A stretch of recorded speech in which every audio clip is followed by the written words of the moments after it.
Today I am going to teach you how to write letters. So first of all, what is letter? You know well, letter is the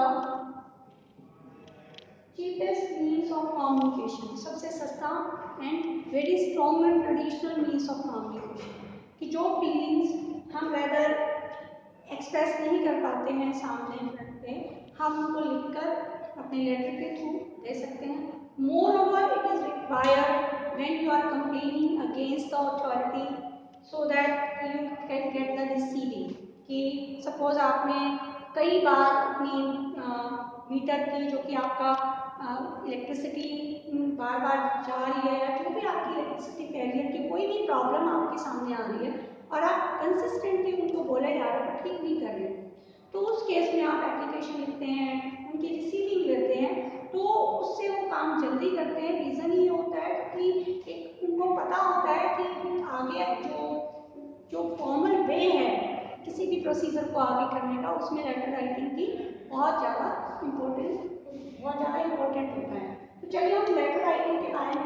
letter actually is a means of communication, बहुत ही cheapest. इसको हम दो भागों में divide कर लेते हैं लेटर को, फॉर्मल और इनफॉर्मल. जो इनफॉर्मल लेटर होते हैं बेटा वो लेटर होते हैं जो आप अपने फ्रेंड्स, रिलेटिव्स, पेरेंट्स एक्सेट्रा को लिखते हो. और फॉर्मल लेटर वो होते हैं जो कि आप अथॉरिटी को लिखते हो, चाहे वो कंप्लेन के लिए है, रिक्वेस्ट के लिए है या कोई एप्लीकेशन है. ठीक है, एप्लीकेशन सपोज आप किसी प्रिंसिपल को एप्लीकेशन लिख रहे हो अपने स्कूल में, आपकी कोई प्रॉब्लम है, चाहे वो वाटर की है या इलेक्ट्रिसिटी की है, कोई भी प्रॉब्लम आपकी है उसके बारे में लिख रहे हो, तो आप कंप्लेन कर रहे हो या आप कोई प्रोजेक्ट वहाँ पर चलाने के लिए रिक्वेस्ट कर रहे हो, तो सारी जो एप्लीकेशन होती है बेसिकली क्योंकि वो अथॉरिटी को लिखी जाती है, इसीलिए वो फॉर्मल मेरी काउंट होती है. चलिए हम स्टार्ट करते हैं लेटर के फॉर्मेट से. लेटर का फॉर्मेट क्या है?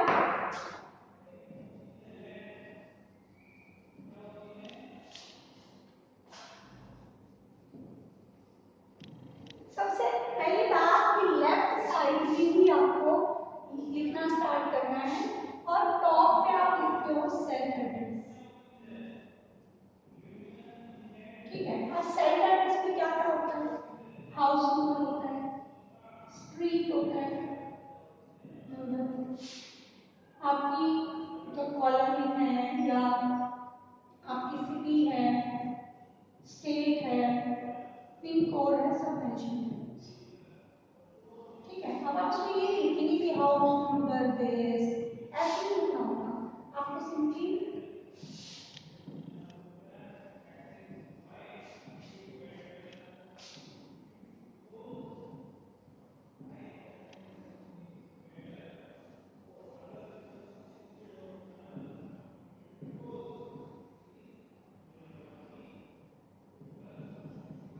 ठीक है, आपको सिंपली ऐसे लिखना होता है. एक बात बेटा और ध्यान रखिएगा कि एड्रेस कोशिश करिए कि 3 लाइन में आना चाहिए आपका address according to CBSE board, ऐसे आना चाहिए. ठीक है, नेक्स्ट आपका आता है डेट. अब डेट जो होती है वो आप दो वे से आप कोई भी कॉपी कर सकते हो. either you can write what is the date today, 21st April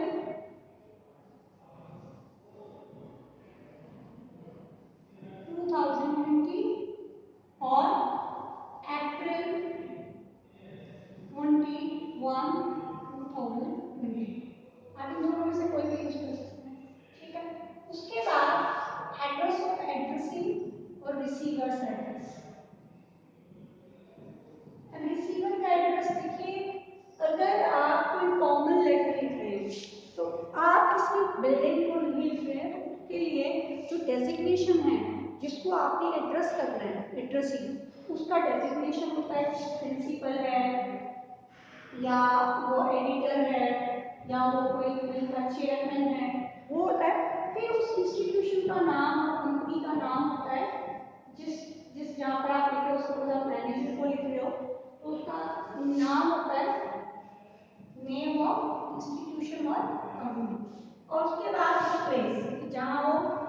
your institution है।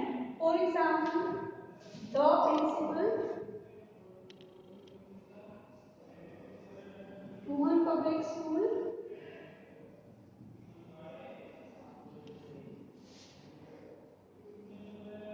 ठीक है, और प्लेस जसिया रोहतक, ठीक है। या फिर आप इसको लिख सकते हैं, अगर आप मान लो किसी न्यूज़पेपर में लिख रहे हैं तो द एडिटर, एडिटर एक डेजिग्नेशन हो गया, या न्यूज़पेपर का नाम like the Tribune, times of India, नव भारत टाइम्स, कि वो कहाँ है, चंडीगढ़ में पब्लिश होता है, दिल्ली में, ठीक है। तो ये दिल्ली का है तो आपको यहाँ दिल्ली लिखना है, ठीक है, okay. Now see third, third आपका आता है सब्जेक्ट। सब्जेक्ट क्या है कि आप मान लो रिक्वेस्ट कर रहे हो किसी भी चीज के लिए, तो रिक्वेस्टिंग हो, जो भी रिक्वेस्ट है, मान लो आप कंप्लेंट कर रहे हो, कंप्लेंट अगेंस्ट, ठीक है, या आप अपने सजेशंस दे रहे हो, सजेशंस अबाउट, या अप्लाई कर रहे हो एप्लीकेशन फॉर, ठीक है। तो subject can be different different according to your question. Now next is salutation. Salutation में क्या आज पर only one and one sir.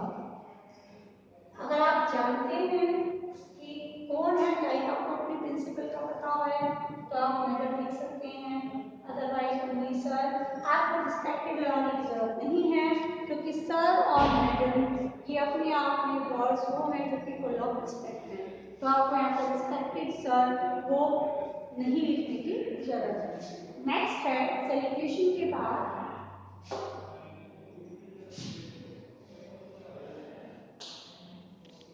Main body part. जो मेन बॉडी पार्ट होता है, बेटा अगर आपने उसको अटेम्प्ट नहीं किया तो आपको फॉर्मेट के नंबर नहीं मिलते हैं। सीबीएसई के क्वेश्चन पेपर आंसर की में क्लियर इंस्ट्रक्शन होती है कि अगर बच्चे ने मेन कंटेंट को नहीं लिखा है, मेन बॉडी पार्ट को नहीं लिखा है, तो उसको उसके मार्क्स नहीं दिए जाएंगे। तो आपको मेन बॉडी पार्ट अटेम्प्ट जरूर करना है। फर्स्ट पार्ट इंट्रोडक्टरी पार्ट होता है। इस इंट्रोडक्टरी पार्ट में आप अपने आप को इंट्रोड्यूस कराते हो और अपनी प्रॉब्लम को इंट्रोड्यूस कराते हो। सपोज आप प्रिंसिपल को एप्लीकेशन लिख रहे हो तो आप बताएंगे कि on the behalf of class 9 you are और 12 you are so and so और you would like to draw the attention of the principal for the particular problem. Means first introductory part में आपने अपने आप को इंट्रोड्यूस कराया कि आप कौन हैं, और आपने क्या किया, एक्सप्लेन की अपनी प्रॉब्लम, कि आपने लेटर क्यों लिखा है, आपकी प्रॉब्लम क्या है, किस चीज के लिए आप कंप्लेन करना चाहते हैं, रिक्वेस्ट करना चाहते हैं, तो वो इंट्रोडक्टरी पार्ट में आपको लिखना होता है। सेकेंड पार्ट जो होता है, सपोज आपने अपनी प्रॉब्लम बता दी, तो सेकेंड में आप उसके कॉजेस, कारण क्या रहे या कंसीक्वेंसेस क्या रहे, वो आपको मेंशन करना होगा। सपोज आप कंप्लेन कर रहे हो कि वाटर टैप में से वाटर ड्रिप करता रहता है, तो उसकी कंप्लेन आप कर रहे हो, तो पहले तो आपने अपना क्लास का नाम मेंशन किया, अपनी प्रॉब्लम मेंशन की, अब उसके कॉज क्या रहे, कंसीक्वेंसेस क्या रहे, कारण क्या है, कि जो पानी जो ड्रिप करता रहता है तो क्यों मे बी वो टैप टूटी हुई है या बच्चे ने तोड़ दी है या वो बहुत पुरानी थी, जंग आ गई थी, उसकी वजह से वो ड्रिप करना शुरू हो गया है, वाटर ओवरफ्लो हो रहा है, वो आप मेंशन कर सकते हो। अब कंसीक्वेंस क्या हो सकता है कि वहाँ बहुत ज़्यादा पानी भरा होने की वजह से कोई बच्चा स्लिप कर जाए, या पास में क्लास होने से जो क्लास होती है उसमें पानी आने से क्लास भी खराब हो जाए, तो कॉज और कंसीक्वेंस आपको साथ साथ मेंशन करने होते हैं। सेकंड आपका आता है थर्ड कंक्लूजन। उस कंक्लूजन में आप अपनी सजेशंस भी डाल सकते हैं। सपोज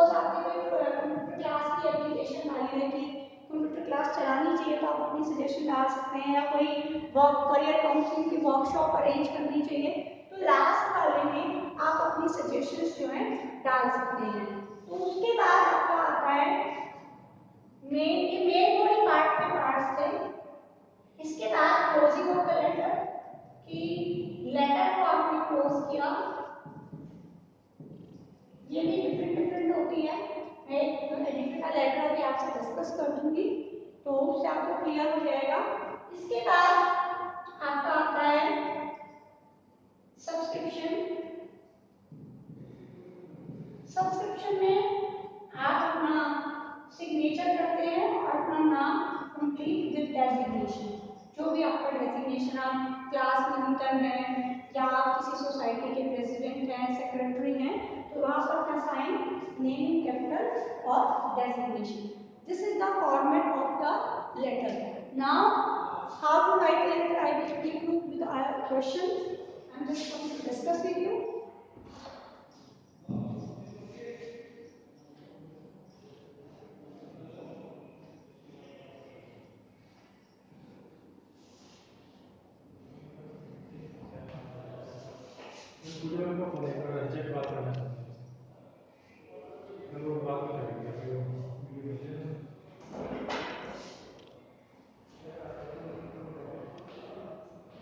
ओके, so suppose आपने लेटर लिखना है, write a letter to the editor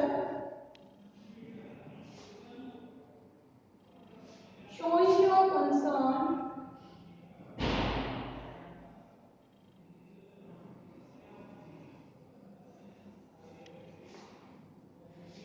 over environmental degradation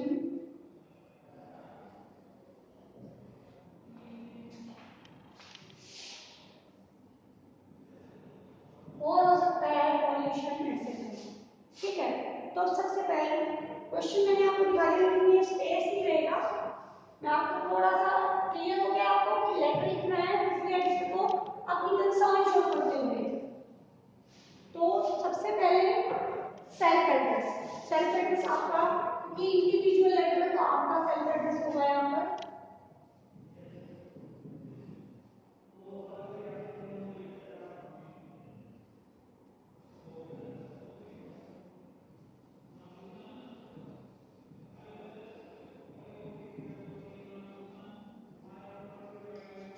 ठीक है, देन आपकी डेट क्या है, 21 अप्रैल 2020।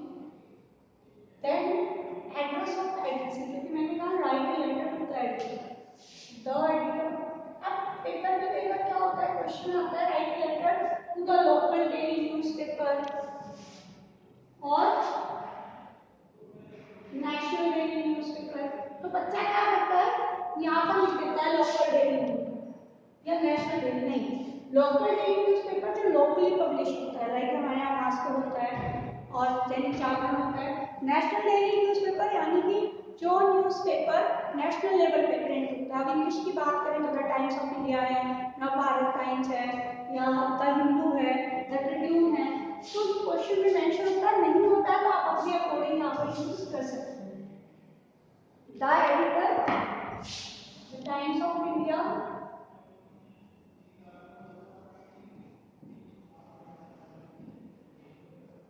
न्यू दिल्ली।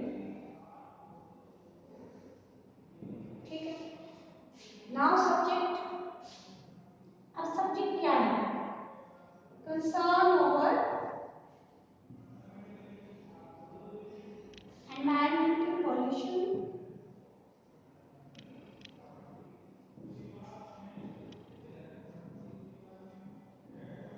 ठीक है। अब आपने प्रेजेंटेशन लिखना, ये ध्यान रहे कि लेफ्ट में नहीं आएगा सर, ठीक है। अब इंट्रो में आप मैंने कहा मेन बॉडी पार्ट को आप 3 उसमें डिवाइड कर लीजिए। फर्स्ट आपका इंट्रोडक्टरी में आप किसी भी तरीके से लिखते लाइक कर सकते हो, through the column of your esteemed newspaper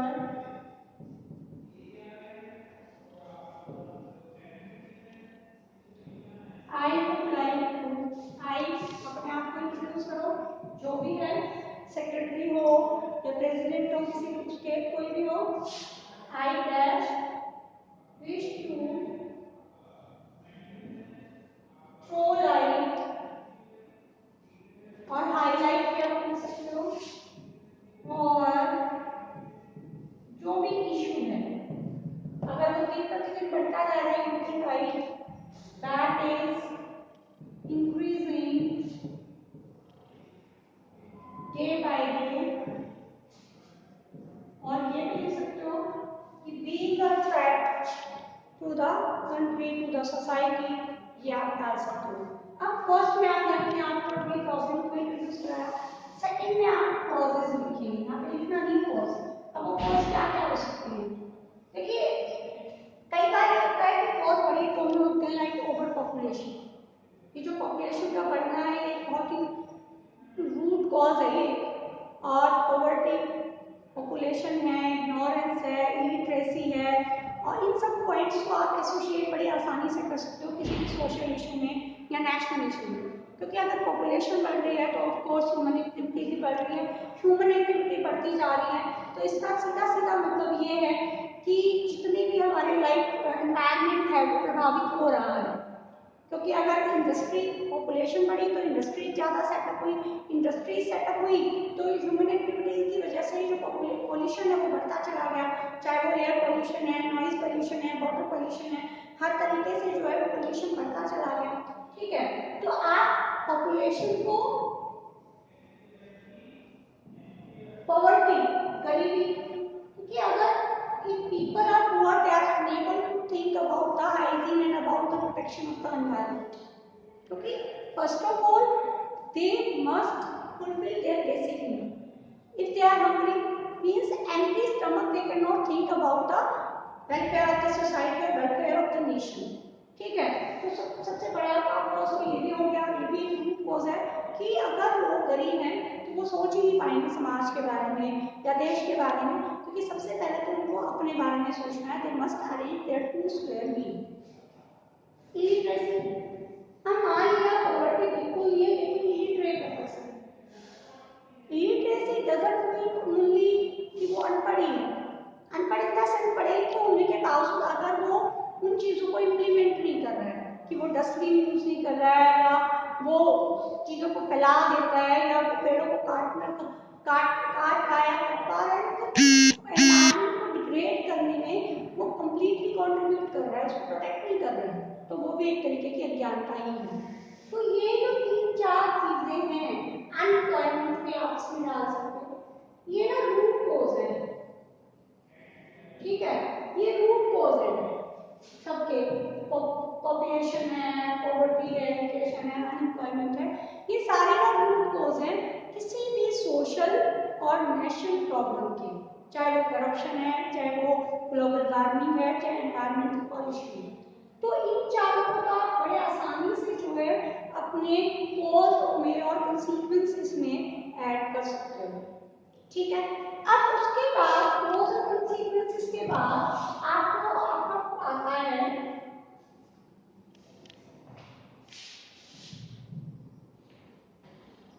कि सजेशन क्या होगा। अब सजेशन को बीइंग ए स्टूडेंट, क्योंकि आप एक स्टूडेंट को आप बीइंग ए स्टूडेंट भी सजेशन दे सकते हैं, तो सजेशंस तो एनवायरनमेंट को प्रोटेक्ट करने के लिए बड़ी सारी आप सबको ही पता है, आप लिख सकते हो we should grow more and more trees, आप लिख सकते हो we should use cycles for short distances, means हमें अपना पर्सनल व्हीकल बहुत कम यूज करना चाहिए, we should use public vehicle, we should use CNGs, मतलब इतने सारे ऑल्टरनेट है, वी शुड फॉलो 5 आवर्स और 7 आवर्स आजकल हो गए हैं, जो रिड्यूस, रिसाइकल, रीयूज, ये सारी थिंग इन हमें इनको यूज करना चाहिए, अप्लाई करना चाहिए अपनी लाइफ में।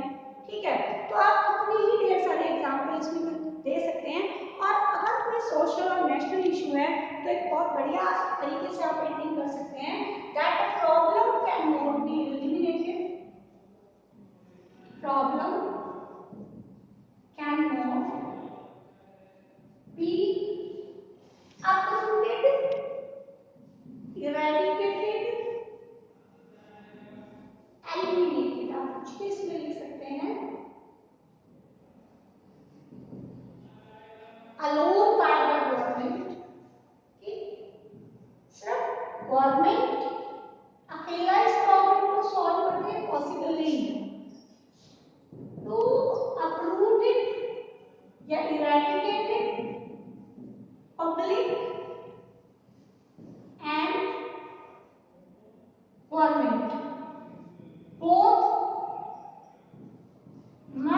join hands.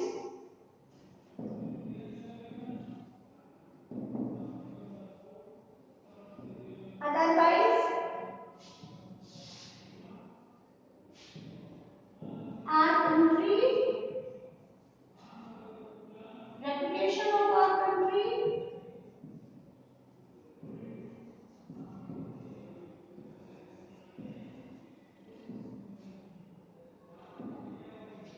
will reduce at worst scenario.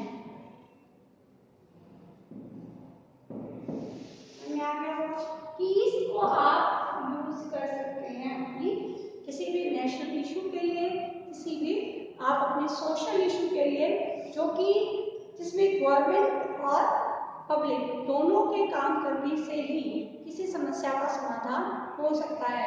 वो करप्शन भी हो सकता है, वो चाइल्ड लेबर भी हो सकता है, वो वुमेन के अगेंस्ट जो भी हिंसा हो रही है, वायलेंस हो रही है, उसके लिए भी हो सकता है। किसी भी सामाजिक इशू के लिए, किसी भी राष्ट्रीय नेशनल इशू के लिए आप इन लाइन्स को यूज कर सकते हो। अब एंड में क्या लिखना है आपने, ऐसे ही सब्सक्रिप्शन में सजेशन वाला हो गया, क्लोजिंग ऑफ द लेटर होगी। अब उसमें आपको क्या लिखना है, यहाँ पर योर्स सिंसियरली या sincerely yours, signature, name in capital and designation. This is your format of formal letters. You will definitely do practice of your letters and later we will discuss in our class. Okay, thank you.